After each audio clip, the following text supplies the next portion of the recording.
મહેસાણામાં અખિલ ભારતીય માથુર વૈશ્ય ગુપ્તા મહિલા મંડળ દ્વારા રાજસ્થાની પરંપરાનો પર્વ હરિયાળી ત્રીજ ઉત્સાહ અને ઉમંગ સાથે ઉજવવામાં આવ્યો હતો। ભગવાન શિવ અને માતા પાર્વતીના અખૂટ પ્રેમ સાથે જોડાયેલા આ પર્વ નિમિત્તે મહિલાઓએ લીલા વસ્ત્રો ધારણ કરી શોળે કળાએ શણગાર સજ્જ થઈ શિવજીની આરાધના કરી હતી। દિવસભર ચાલેલા આ કાર્યક્રમમાં મહિલાઓએ નૃત્ય, રાસ અને વિવિધ મનોરંજન પ્રવૃત્તિઓમાં ભાગ લઈ ઉત્સાહ વ્યક્ત કર્યો હતો। કુટુંબ, સમાજ અને અડોશ પડોશમાં એકતા અને ભાઈચારાની ભાવના જળવાઈ રહે તેવા હેતુ સાથે હરિયાળી ત્રીજની ઉજવણી કરવામાં આવી હતી।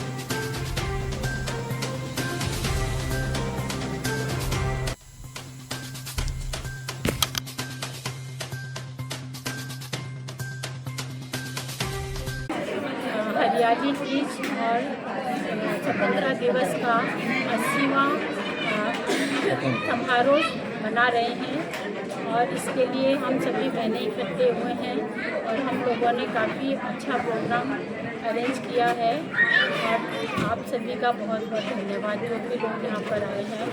आप सभी का आपका जो आज का जो प्रोग्राम है इसमें किस तरह का प्रोग्राम किया जा रहा है?